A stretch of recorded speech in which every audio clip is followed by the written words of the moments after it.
Hello friends, मैं study 91 channel से नितिन गुप्ता आप सबका बहुत बहुत स्वागत करता हूं। दोस्तों, आज हम लोग पढ़ने वाले हैं मौर्योत्तर काल के बारे में। ठीक है, बहुत डिटेल से सिर्फ मैं एक टाइम पीरियड को कवर करूंगा और जिसका नाम है सुंग काल। ठीक है, आप सब लोगों ने नाम सुना होगा सुंग काल का और बहुत अच्छे से इस टॉपिक को कवर किया जाएगा। ठीक है, तो बने रहिए आप हमारे साथ, देखते चलिए और किसी चीज़ को भी रटने का प्रयास मत करिएगा, हर चीज़ को केवल समझिए। इतिहास समझ का ही विषय है। तो सुंग काल जो था यह एक ब्राह्मण राज्य था। सुंग काल के समय जो लोग थे, कौन से लोग थे? ब्राह्मण। जो शासन किया जा रहा था वो कौन से लोग थे? ब्राह्मण राज थे। ठीक है ना। देखिए, होता क्या है कि जो मौर्य राज्यों के जो उत्तराधिकारी राज्य था ना, ये आगे चल के दो भागों में बढ़ जाते हैं। एक देसी उत्तराधिकारी होता है, एक विदेशी उत्तराधिकारी होता है। ठीक है ना, एक देसी और एक विदेशी। ठीक है, दोनों लोग आएंगे उत्तराधिकारी की लड़ाई करने के लिए अलग अलग जगहों से। ठीक है, तो देसी उत्तराधिकारी में सबसे पहले कौन आता है? सुंग वंश ही आता है।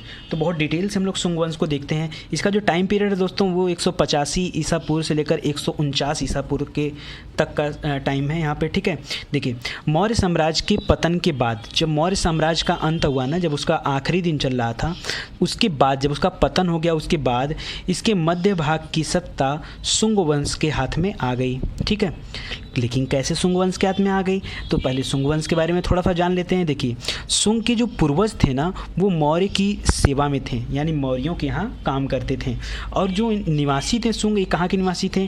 तो उज्जैन प्रदेश के निवासी थे। उज्जैन दोस्तों मध्य प्रदेश में पड़ता है और नाम सुना होगा, ये क्षिप्रा नदी के किनारे है। ठीक है, आप लोगों ने अगर नदी वाला वीडियो देखा होगा तो वहाँ मैंने बताया होगा, ये क्षिप्रा नदी के किनारे है। ठीक है ना, तो उज्जैन, ठीक है ना, महाकालेश्वर का मंदिर यहाँ पर है उज्जैन में। ठीक है, तो ये जो सुंग थे, ये क्या थे? मौर्यों की सेवा में थे। पुष्यमित्र सुंग, जो कि सुंग वंश की स्थापना करता है, पुष्यमित्र सुंग, यह इस वंश का संस्थापक रहता है और यह अंतिम मौर्य सम्राट बृहद्रथ की हत्या कर देता है। ठीक है, तो देखिए, जो अगर हम बात करेंगे मगध का ना, पूरे मगध की अगर हम बात करें तो मगध का जो पहला शासक था उसका भी नाम बृहद्रथ था। ठीक है, और जो आखिरी शासक हुआ उसका भी नाम क्या है? बृहद्रथ है। तो ये थोड़ा सा कॉमन है, आप यहाँ लेके चलिए। ठीक है, तो आखिरी शासक जो बृहद्रथ था उसकी हत्या कर देते कौन? पुष्यमित्र सुंग। लेकिन बात आती है यार, हत्या क्यों? किताबों में से डायरेक्ट दे दिया है कि हत्या कर देते हैं, और पढ़ने के बाद आप आज पढ़ोगे कल भूल जाओगे, कल नहीं तो 2-4-6 दिन में भूल जाओगे। तो लेकिन बात आती है कि पुष्यमित्र सुंग ने बृहद्रथ की हत्या क्यों की? देखिए, होता क्या है कि ये जो आप पढ़ रहे हैं ना, ये टाइम पीरियड पुष्यमित्र सुंग का काल जो चल रहा है, ठीक इसी समय में भारत पर यमन का आक्रमण होता है। आगे मैंने पढ़ाया है, अभी वीडियो में बताऊंगा आपको क्या होता है। भारत में यमन का आक्रमण होता है और वो लोग क्या करते हैं, यमन लोग ना अफगानिस्तान, पहले बैक्ट्रिया पर कब्जा करते हैं, गांधार, कांधार, इन क्षेत्रों से बढ़ते हुए आगे आने का प्रयास करते हैं। और क्योंकि पुष्यमित्र सुंग सेनापति रहता है, और किसका सेनापति रहता है? मगध का। और मगध का राजगद्दी किसके हाथ में था? बृहद्रथ के पास था। ठीक है, तो एक सेनापति के पद का दायित्व तो निभाते हुए इसको यह लगता है कि जो लोग आक्रमण कर रहे हैं, यदि हमारे इस राजा ने, बृहद्रथ ने, ठीक है, कोई एक्शन नहीं लिया तो पूरा का पूरा मगध पर यमन लोगों का अधिकार हो जाएगा। ठीक है, लेकिन बृहद्रथ क्या कर रहा था? यह एक सिंपल साधारण राजा था और अयोग्य तो नहीं कर सकते, ठीक है, लेकिन ये बहुत ही सिंपल साधारण राजा था, बहुत मारपीट, लड़ाई झगड़ा इन सब में विश्वास नहीं रखता था। इसकी वजह से ये कोई एक्शन नहीं ले पा रहा था। अच्छा ठीक है, अब जानते हैं कि ऐसा बृहद्रथ क्यों था। देखिए, अशोक जो था, अशोक का नाम जानते हैं, ठीक है ना। अशोक ने जब कलिंग का युद्ध लड़ा तो कलिंग के युद्ध के बाद उसकी मुलाकात होती उपगुप्त नाम के एक बौद्ध से। ठीक ना, उपगुप्त क्या करता है? अशोक को समझा देता है। ठीक है, क्या समझाता है कि ये लड़ाई वगैरह क्या है, सब मोहमाया है। ठीक है, और अशोक को बात समझ में आ जाती है। अशोक ने तुरंत बौद्ध धर्म अपना लिया और पूरे भारत में क्या किया? 84,000 स्तूपों की रचना करवाई, अलग अलग जगहों पर बनवाया। रचना मतलब बनवाया, ठीक ना, अलग अलग जगहों पर 84,000 स्तूप बनवाए और अपने लड़के लड़की जो महेंद्र, संघमित्रा, तमाम लोग थे, उनको अलग अलग देशों में प्रचार करने के लिए भेज दिया। किसका प्रचार? महात्मा बुद्ध यानी बौद्ध धर्म का प्रचार करने के लिए भेज दिया। ठीक है, तो उसकी जो पीढ़ी चल रही थी अशोक के बाद ना, वो सारी की सारी पीढ़ी धर्म को लेकर थी। ठीक है, उन्हें मारपीट, लड़ाई झगड़ा, क्योंकि ऑलरेडी अशोक ने पूरे भारत को जीत लिया था, चक्रवर्ती सम्राट था, चक्रवर्ती अशोक नाम था, तो पूरा भारत एक हो गया था। जो 16 महाजनपद थे वो सब के सब मगध के अंडर में आ चुके थे। तो अब इससे बड़ा शासन फैलाने की उसको ज़रूरत नहीं ना महसूस हो रही थी, तो उसने धर्म को बढ़ावा दिया। तो उसके जो आगे के पूर्वज थे वो भी क्या किए? धर्म को बढ़ावा दिए। इस वजह से इसको बाहरी आक्रमणों का कोई महत्व तो नहीं समझ में आया, लेकिन पुष्यमित्र शुंग ने उस महत्व को समझा और जब उसको लगा कि बृहदत्त कोई काम नहीं करने लायक है तो उसने बृहदत्त की हत्या कर दी। आपको लगता है दोस्तों क्या हत्या नहीं करना चाहिए था? करना चाहिए था यार, क्यों नहीं करता हत्या? ठीक है, तो हत्या करना जरूरी हो गया था। अगर नहीं हत्या करता तो पाटलिपुत्र पे किसका अधिकार हो जाता? यवन का अधिकार हो जाता। ठीक है, और हत्या कर लिया। और राजधानी कहाँ थी? पाटलिपुत्र। तो एक बात बताइए, अगर किसी राजा को आप मार देंगे तो उसके कुछ ना कुछ तो अनुयायी होंगे ना, ठीक ना? क्या बृहद्रथ के अपने कुछ फॉलोअर नहीं रहे होंगे? इनके अपने फॉलोअर तो रहे होंगे ना। तो वो फॉलोअर क्या कर देंगे? विद्रोह कर देंगे। उस विद्रोह से बचने के लिए पुष्यमित्र शुंग ने तुरंत अपनी राजधानी को कहाँ ले जाके शिफ्ट कर दिया? एकदम दूर मध्य प्रदेश के विदिशा में ले जाके शिफ्ट कर दिया। ठीक है ना? विदिशा को एक और नाम से जानते हैं, बेस नगर के नाम से जानते हैं। ठीक है ना? बेस नगर, इसको आप याद रखेंगे। ठीक है ना? विदिशा बेस नगर। ठीक है ना? तो विदिशा में ले जाके शिफ्ट कर, आप विदिशा याद रखिए, इसको ध्यान में रखिएगा। ठीक है ना? विदिशा में ले जाके शिफ्ट कर दिया। किस लिए शिफ्ट किया? आप कहानी समझो। ठीक है, आप रटो मत कि इसने राजधानी शिफ्ट किया। क्यों शिफ्ट किया? क्योंकि इसके जो फॉलोअर थे, इसके जो अनुयायी थे, वो विद्रोह कर देते पुष्यमित्र शुंग के खिलाफ। अब पुष्यमित्र सिंह को हो जाती दिक्कत, इसलिए पुष्यमित्र सिंह ने अपनी राजधानी को कहाँ गया? बदल लिया। क्योंकि ये और अब देखिए, ये बन तो गया राजा, लेकिन इसने उपाधि अपना नहीं छोड़ा। ये सेनापति का उपाधि ही धारण किया रहा। कभी बादशाह, सुल्तान, या सुल्तान तो बात ही नहीं आती, सुल्तान तो मध्यकाल में आएगा। तो बादशाह जैसी बादशाह भी नहीं आएगा। ठीक है, राजा, महाराजा, विक्रमादित्य, इस तरह की कोई उपाधि नहीं धारण किया। ठीक है, देखिए फिर क्या होता है? पुष्यमित्र शुंग के विषय में जानकारी कहाँ से मिलती है? ठीक है, तो पुष्यमित्र शुंग के विषय में जानकारी मिलती है अयोध्या अभिलेख से। ठीक है ना? अयोध्या अभिलेख में क्या लिखा हुआ? अयोध्या का उस समय राज्यपाल था, उसका नाम था धनदेव। राज्यपाल क्या होता है? जैसे आगे आप मध्यकाल में पढ़ोगे कि जगह जगह का सूबेदार होता है। सूबेदार क्या करता है? उस राज्य का टैक्स कलेक्ट करके राजा को भेजता था, और वहाँ का पूरा कंट्रोल मैनेजमेंट सब कौन देखता था? वो सूबेदार देखता। तो ठीक उसी तरह से आधुनिक वहाँ प्राचीन भारत में राज्यपाल हुआ करता था। राज्यपाल वहाँ के सारे टैक्सेशन सिस्टम कर लेना है, किससे कितना लेना है, राजा को कितना भेजना है, ठीक है ना, और सारी व्यवस्था, ठीक है, वो सारी चीज़ कौन देखता था? राज्यपाल देखता था। और वहाँ का राज्यपाल कौन था? धनदेव था। तो धनदेव था, ठीक है ना? तो अयोध्या अभिलेख में ये लिखा हुआ मिलता है कि पुष्यमित्र शुंग ने 2 अश्वमेध यज्ञ कराए। ठीक है, तो आप याद कैसे रखोगे? देखो, अयोध्या के तो राम जी भी थे, और राम जी भी अश्वमेध यज्ञ कराए थे। अरे अश्वमेध यज्ञ वही यज्ञ जिसमें एक घोड़ा राजा के द्वारा छोड़ा जाता है। ठीक है, और राजा, और जो भी इस घोड़े को पकड़ लेगा उस व्यक्ति को उस राजा से लड़ाई करना पड़ेगा। तो 2-2 अश्वमेध यज्ञ कराएं। तो एग्जाम में क्वेश्चन आता है कि 2-2 अश्वमेध यज्ञ किसने कराएं? तो पुष्यमित्र शुंग कराएं। एक जब वो राजा बनता है तो उसके शुरुआत में ही कराता है। दूसरा, जब वो एकदम मतलब उसके राज्य का अंतिम समय आता है तो एक तब कराता है। 2 अलग अलग टाइम पे कराता है। ठीक है ना? और इस यज्ञ को कराने में किसकी भूमिका थी? महर्षि पतंजलि की भूमिका थी। ठीक है ना? महर्षि पतंजलि, इनका नाम आप सुन रहे होंगे। आजकल रामदेव बाबा खुद सारे प्रोडक्ट आप देख रहे हैं इनके नाम पे पतंजलि। तो पतंजलि जो थे दोस्तों, ये पहले योग गुरु थे। ठीक है ना? पहले गुरु जिन्होंने योग के बारे में शिक्षा दिया वो कौन थे? यही पतंजलि थे। यही पतंजलि क्या करते हैं? कुछ समय बाद पाणिनि का नाम सुना दोस्तों आपने? पाणिनि ने रचना किया हुआ अष्टाध्यायी की। किसकी रचना किया हुआ? एग्जाम में क्वेश्चन आता है, अष्टाध्यायी की रचना किसने किया? तो अष्टाध्यायी की रचना पाणिनि ने किया है। अब पाणिनि किसके यहाँ रहते थे? पाणिनि जो थे वहाँ वो महापद्मनंद, आपने वीडियो देखा होगा मगध का, तो उसमें मैंने बताया है घनानंद 9वां शासक रहता है नंद वंश का, और जो पहला शासक रहता है वो कौन रहता है? महापद्मनंद। इनके पुरोहित थे और इनके मित्र भी थे पाणिनि, महर्षि पाणिनि। उन्होंने लिखा अष्टाध्यायी, और महर्षि पतंजलि ने इसी अष्टाध्यायी पर टीका लिखा हुआ है। उस टीका लिखा हुआ है, या आप कह सकते हैं कि महाभाष्य लिखा हुआ है। ठीक है, यानी उस अष्टाध्यायी को और सरल भाषा में लोगों को समझाने के लिए उस पर क्या किया हुआ है? टीका लिखा हुआ है। तो दोनों ही क्वेश्चन अपने आप में इंपॉर्टेंट हैं। ठीक है, आप जब क्वेश्चन पेपर उठाएंगे तो आपको यहाँ पे 2-3 क्वेश्चन मिल जाएंगे। पतंजलि किसके यहाँ थे? पुष्यमित्र शुंग। पाणिनि किसके यहाँ थे? महापद्मनंद। पाणिनि ने क्या रचना किया? अष्टाध्यायी। पतंजलि ने क्या रचना किया? महाभाष्य लिखा, या टीका लिखा है। किस पर लिखा है? पाणिनि की अष्टाध्यायी पर लिखा है। तो ये सारे क्वेश्चन यहाँ से बनते हैं। देखिए, पुष्यमित्र शुंग के समय में ही हिंदू धर्म का पुनरुद्धार हुआ, क्योंकि इसके पहले क्या था ना कि आप लगभग 500 से 600 साल तक खाली बौद्ध जैन मतलब सारे राजा बस खाली बौद्ध जैन में रहते रह गए। जो हिंदू धर्म था ना वो एकदम से क्या हो जाता, कमज़ोर पड़ गया था, एकदम समाप्त की अवस्था में आ गया था। तो जब शुंग वंश आता है, क्योंकि भाई ब्राह्मणों का राज्य था, इन्होंने क्या किया? फोकस किया हिंदू धर्म के ऊपर, उसका पुनरुद्धार कर दिया। ठीक है। आगे देखिए, पुष्यमित्र शुंग ने, कहा जाता है कि पुष्यमित्र सिंह ने जो 84,000 स्तूप बनवाया था अशोक ने, उसको नष्ट करा दिया। ठीक है, क्यों नष्ट करा दिया? क्योंकि यह बौद्धों के विपरीत था। लेकिन कुछ समय बाद इसको समझ में आता है कि नहीं, अब देखिए जैसे कि होता है ना कि एक आदमी हो सकता है किसी का विरोधी हो, लेकिन जब वो चीज़ों को समझता है, प्रयास करता है, तो वो लोगों को सपोर्ट भी करता है। ठीक है, जैसे योगी जी को देख लीजिए, एक समय था जब वो एकदम कट्टर मुस्लिम हिंदूवाद थे, कट्टर हिंदूवाद थे, ठीक ना, मुस्लिमों से बहुत ज़्यादा नफरत है, सारी चीज़ें। लेकिन आज जब वो राजपाट में आए हैं, जब सीएम बने हैं, तो फिर चीज़ें बदल गई हैं। वो उनके बारे में भी सोचना उनका कर्तव्य बनता है, क्योंकि वो मुसलमान भी तो हमारी भारत की जनता है, निवासी हैं। तो ये भारत लोकतंत्र है, इसलिए फ़र्ज़ बनता है भारत का कि वो सभी के बारे में एक समान सोचें, सबको एक समान न्याय दें। ठीक है, तो इन्होंने पहले 84,000 स्तूपों को नष्ट कराया, बाद में 2 स्तूप भी बनवाए। एक स्तूप भरौत स्तूप है, दूसरा सांची स्तूप। देखिए, सांची स्तूप बनवाया नहीं, सांची स्तूप जो बनवाया था वो अशोक ने बनवाया था, इसका मेंटेनेंस कराया, तो 2 स्तूप बनवाया। ठीक है, देखिए कौन कौन से कैसे कैसे होंगे। देखिए, पहला देखते हैं भरौत स्तूप के बारे में। ठीक है, दिख रहा है आपको, एक सेकेंड बस। ठीक है, भरौत स्तूप, तो भरौत स्तूप के बारे में पहले देख लेते हैं। इसकी खोज अलेक्जेंडर कनिंघम ने किया। ठीक है ना, ये 1873 में खोजा। अलेक्जेंडर कनिंघम दोस्तों भारतीय पुरातत्व डिपार्टमेंट का जनक कहा जाता है। ठीक ना, तो आप इसको ध्यान देंगे।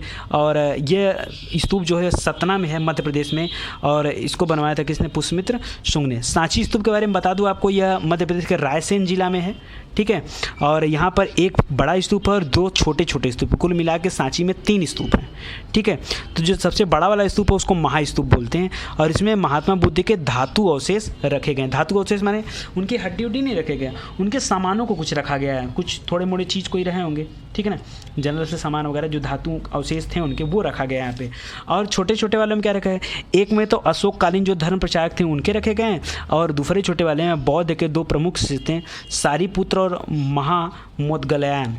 ठीक है ना, इनके धातु अवशेष रखे हुए हैं, तो आपको ध्यान देना है। ठीक है, महास्तूप का निर्माण मौर्य के समय में ईंटों से हुआ था। ठीक है, उसके चारों ओर अशोक ने क्या लगवा दिया था? काष्ठ वेदिका लगा दी थी। काष्ठ वेदिका मतलब, काष्ठ माने होता लकड़ी, लकड़ी का डिजाइनिंग पूरा कराया था, क्योंकि अब अशोक के गए भी तो बहुत साल हो गए, 150-200 साल, 250 साल हो गए। ठीक है, तो ऐसे कंडीशन में ये वाली काष्ठ वेदिका जो होगी, बारिश से, धूप से, सबकी वजह से क्या हो गया? ख़राब हो गया। तो इसको मेंटेन कराया, और काष्ठ वेदिका की जगह क्या लगा दिया उसने? पाषाण वेदिका, पत्थर की वेदिकाएं लगा दी, ताकि वो क्षतिग्रस्त और नष्ट न हो सके। तो ये तो उसके कुछ काम थे। आइए थोड़ा सा पढ़ते हैं भारत पर यवनों का आक्रमण, फिर उसके बाद आगे बढ़ते हैं।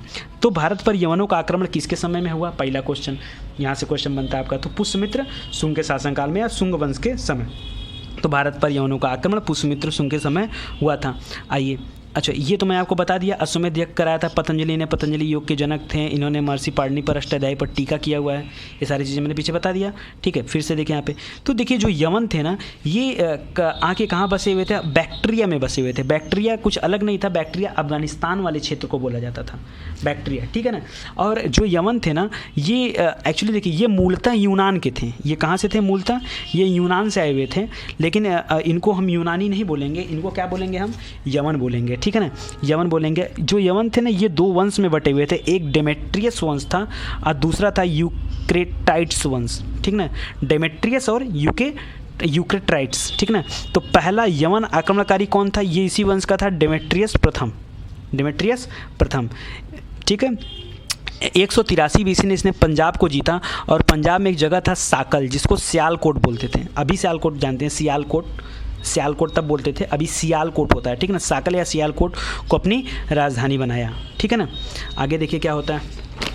देखिए, तो जो डेमेट्रियस वंश था, इसने अपनी राजधानी तो बना लिया। डेमेट्रियस वंश का अगर हम कहें कि सबसे प्रतापी, सबसे महान शासक कौन था, तो कौन था? मीनांडर का नाम आपने सुना होगा।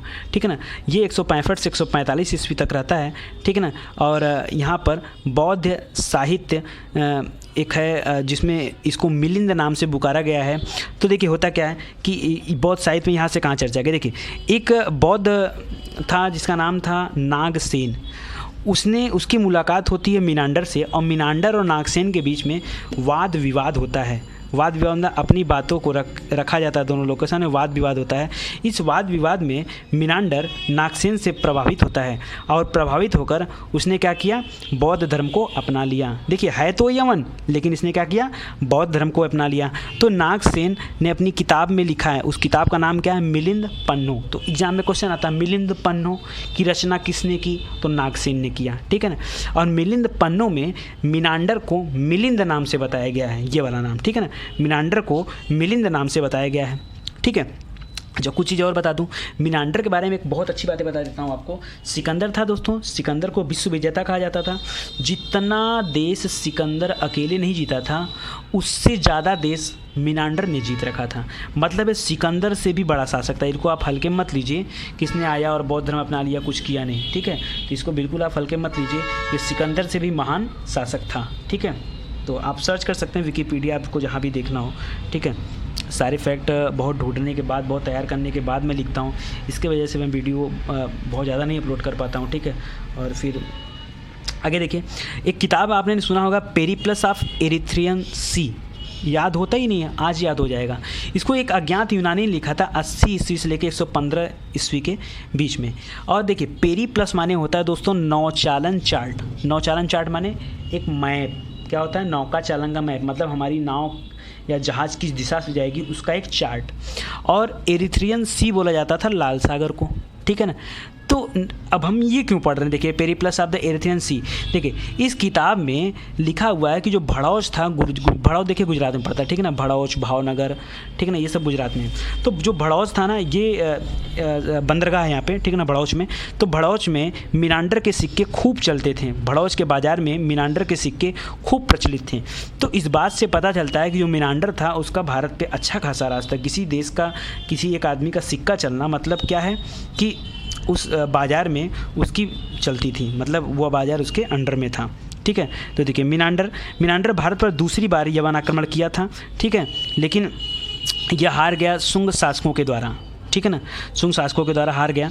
और डेमेट्रियस प्रथम की अगर हम बात कर लें तो डेमेट्रियस प्रथम को जो हमला किया था, इसके ज़माने में पुष्यमित शुंग थे, और शुंग के साथ पुष्यमित शुंग का पौत्र था, पौत्र माने पोता, ठीक है ना, वो भी लड़ा था और डेमेट्रियस भी हार गया था, ठीक है।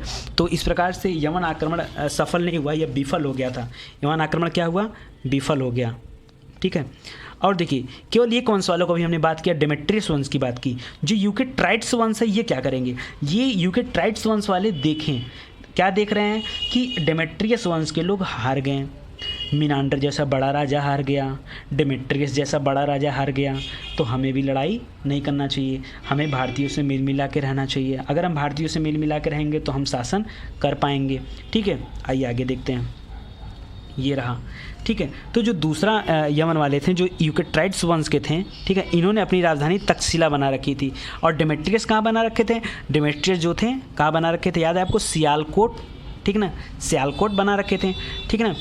तो देखिए इस वंश का, यूकेट्राइट्स वंश का जो महान राजा था वो कौन था, एंटियालकस था। एंटियालकस ने अपना दूत, उसके दूत का नाम था हेलियोडोरस, ठीक है ना, हेलियोडोरस। देखिए हेलियोडोटस मत पढ़ लीजिएगा, हेलियोडोटस को इतिहास का जनक कहा जाता है, वो दूसरा है, ये हेलियोडोरस है।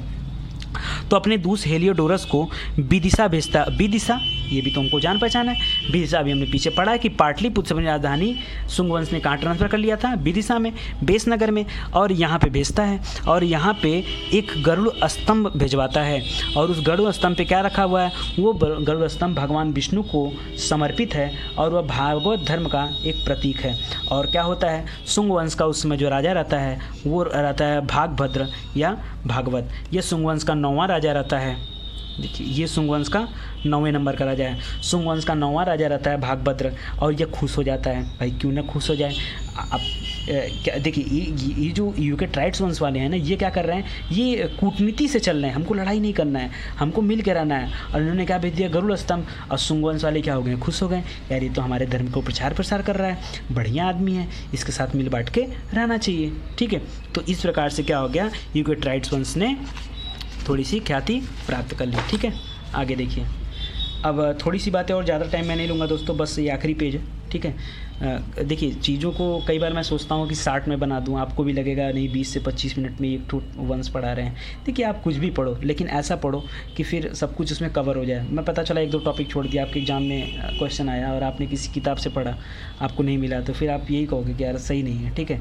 लेकिन अगर आप एक बार पढ़े रहोगे ना, अगर आपके एग्ज़ाम में फंसता और आपको नहीं भी याद आता तो आप पछताएंगे देखने के बाद कि यार काश मैं वीडियो अच्छे से पढ़ लिया होता तो मुझे सारी चीज़ कवर हो गए होते। तो आप वीडियो को एक बार पूरा पढ़िए, पूरे लेक्चर को कोशिश किया करिए कि इसे नोट्स बना लें आप, ठीक है। नोट्स बनाने के बाद आप क्वेश्चन सॉल्व करिए, ठीक है। देखिए कौन सा वीडियो अच्छा है, कौन सा वीडियो ख़राब है, ये कोई टीचर नहीं बता सकता, ये मैं नहीं बता सकता आपको, ठीक है। ये आप खुद डिसाइड करिए कि वीडियो अच्छा है कि वीडियो ख़राब है। और कैसे डिसाइड होगा ये, जब आप क्वेश्चन लगाएंगे। अगर एक सिंगल क्वेश्चन बाहर जाता है तो मेरे कमेंट सेक्शन में आप बता दीजिएगा, ठीक है। ऐसा नहीं कि मैंने कुछ छोड़ा है अपने हिसाब से मैं 100% कवर किया हूँ। हो सकता है कि 1-2% ना कवर हो, ऐसा नहीं मैं कह रहा हूँ। ये हो सकता है मे बी कि कुछ मुझे ना मिला हो, लेकिन कोशिश मेरी है कि मैं 100% कवरिंग किया हूँ, ठीक है। तो अगर कुछ एक्स्ट्रा मिल जाएगा, आप पूछोगे तो मुझे लगेगा तो हो सकता है इस वीडियो में मैं ऐड कर दूँगा बाद में उस चीज़ों को, ठीक है। आइए आगे देखते हैं कुछ स्पेशल फैक्ट्स इसके जो हमें याद रखने हैं, ठीक है। देखिए मनुस्मृति के वर्तमान जो स्वरूप है ना, उसकी रचना भी किस काल में हुई थी, इस शुंग काल में हुई थी। मनुस्मृति दोस्तों दुनिया की सबसे पुरानी स्मृति है, सबसे प्राचीन स्मृति। क्वेश्चन आता है कि सबसे प्राचीन स्मृति कौन सी है, तो आपका उत्तर क्या होगा, मनुस्मृति। सबसे प्राचीन स्मृति मनुस्मृति। देखिए पहला हो गया। दूसरा है कि विदिशा का जो गरुड़ स्तंभ था वो भी किसके शासनकाल में लगा था, शुंग के शासनकाल में। इसके अलावा अजंता का 9वां चैत्य मंदिर, वहाँ पे एक चैत्य मंदिर बना है, 9वां चैत्य मंदिर, वो शुंग काल के शासन में बना है, ठीक है ना, शुंग शासकों के द्वारा बनवाया गया है। नासिक तथा कार्ले का चैत्य मंदिर, ये पीसीएस का क्वेश्चन है, ये आप ध्यान देगा, नासिक और कार्ले, ठीक है ना। ये चैत्य मंदिर जो है ये भी शुंग शासकों द्वारा बनवाया गया है। मथुरा में की अनेक यक्ष यक्षणियों की मूर्तियाँ भी इसी काल से प्राप्त हुई, कि जो बताती है कि किसके बारे में, शुंग वंश के बारे में बताती हैं। पुष्यमित्र शुंग ने पाटलिपुत्र में स्थित कुकुटाराम, एक जगह है दोस्तों कुकुटाराम विहार, पाटलिपुत्र के पास है, इसको 3 बार नष्ट करने का प्रयास किया, क्योंकि यहाँ के लोग कुछ ज़्यादा विद्रोही थे, लेकिन वो तीनों बार असफल रहा, ठीक है। बाद में उसने कहा छोड़ो यार, जान दो, पाटलिपुत्र वाले वहाँ है, मैं रह रहा हूँ विदिशा में, यहाँ से मैनेजमेंट कर रहा हूँ, फिर कोई मतलब नहीं। और आपको बता दूँ एक चीज़, पुष्यमित्र शुंग ने कुल 36 साल तक शासन किया। कहा जाता है कि जब वो गद्दी से उतरा होगा तो ऐसा पता है कि वो बूढ़ा हो गया होगा, ठीक है ना। तो कुल 10 शासक हुए थे इस वंश में, कुल कितने शासक हुए थे, 10 शासक हुए थे, ठीक है ना। और अब देखिए कुछ आपको ऐसा अट्रैक्टिव बताने जा रहा हूँ कि जो आप भरोसा नहीं करोगे। भारतीयों ने ज्योतिष के क्षेत्र में बहुत सारा ज्ञान प्राप्त किया, किससे, यवन लोगों से। सप्ताह में 7 दिन होता है और इनका नाम विभिन्न ग्रहों के नाम पर रखा गया है। यह भारतीयों को किसने बताया, तो यह भारतीयों को किसने बताया था, यवन ने बताया था, ठीक है। आपका हो गया, ठीक है ना। भारत ने ज्योतिष की शिक्षा यवन से ली, हाँ, ठीक है ना। नक्षत्रों को देखकर भविष्य बताने की कला भी भारत ने किससे सीखा, यवन से सीखा, ठीक है। अब आप कहोगे नहीं नहीं मैं ऐसा नहीं मानता, हो ही नहीं सकता ऐसा, भारत तो बहुत पहले से है। तो भारत पहले से बहुत कुछ था, लेकिन कुछ उसको एक्स्ट्रा चीज़ें कहाँ से मिली, यवन से मिली। अच्छा तो कैसे पता, देखिए एक गार्गी संहिता है, गार्गी ने इसकी रचना की थी। गार्गी बहुत बड़ी विदुषी महिला थी, ठीक है ना। तो गार्गी संहिता में लिखा हुआ है कि ज्योतिष के क्षेत्र में भारत यूनान का ऋणी है। ऋणी मतलब बकायदार ठीक है ना। ज्योतिष के क्षेत्र में भारत यूनान का ऋणी है। उसमें लिखा है कि यद्यपि यवन बर्बर हैं, क्या हैं, बर्बर हैं। बर्बर मतलब बड़ी खतरनाक, ठीक है ना, बर्बर हैं, क्योंकि ज्योतिष के मूल निर्माता होने के कारण वे वंदनीय हैं, ठीक है ना, यानी उनकी वंदना करने योग्य। वराहमिहिर, ठीक है ना, वराहमिहिर जी क्या लिखते हैं, यद्यपि यूनानी मलेच्छ हैं, मलेच्छ माने बहुत ही गंदे हैं, बहुत ही गंदे स्वभाव के हैं, किंतु वे ज्योतिष के विद्वान हैं, इसलिए प्राचीन ऋषियों की भांति पूजनीय हैं, पूज्य हैं, ठीक है ना। तो ये कमेंट जो लिखा गया है ये बताता है कि भारत ने ज्योतिष के क्षेत्र में जो शिक्षा प्राप्त की है वो किसका योगदान रहा है, उसमें यवन का भी योगदान रहा है। सिक्के बनाने की कला जो भारत ने सीखी है, पहली बार जो सोने का लिखित सिक्का आया था, लिखित सिक्का, ये भी किसके समय में जारी हुआ था, यवन के टाइम में, और यवन से ही सीखा हुआ है। गांधार शैली एक शैली है दोस्तों, देखिए ये थी यूनान से आए और हमारी लास्ट की थी मथुरा शैली, तो दोनों को मिला के एक नई शैली का जन्म हुआ जिसका नाम है गांधार शैली, ठीक है ना। इसके अलावा संस्कृत नाटकों में पटाक्षेप माने पर्दा प्रथा कर सकते हैं, जिसको यवनिका बोलते थे या पर्दा प्रथा बोलते थे, इनको भी कहाँ से लिया गया है, यवन से हमने सीखा है। तो दोस्तों अगर आपको वीडियो अच्छा लगा हो तो पहले तो आप वीडियो को सब्सक्राइब करिए। सब्सक्राइब से क्या होगा दोस्तों कि आप हमारे नए नए वीडियो को देख पाएंगे, तो आप सब्सक्राइब करिए, ठीक है। और अगर अच्छा लगता हो तो सब्सक्राइब करिए, कोई प्रेशर नहीं हमारा, ठीक है, या आपकी जब भी इच्छा होगी तो सब्सक्राइब करिएगा। तो बहुत बहुत धन्यवाद आपका जो अपने अपना कीमती समय दिया। इसी तरह बने रहिए हमारे साथ, हम आपको बहुत अच्छे अच्छे टॉपिक से कवर कराएंगे, बहुत सारी चीज़ें कवर कराएंगे। Thank you.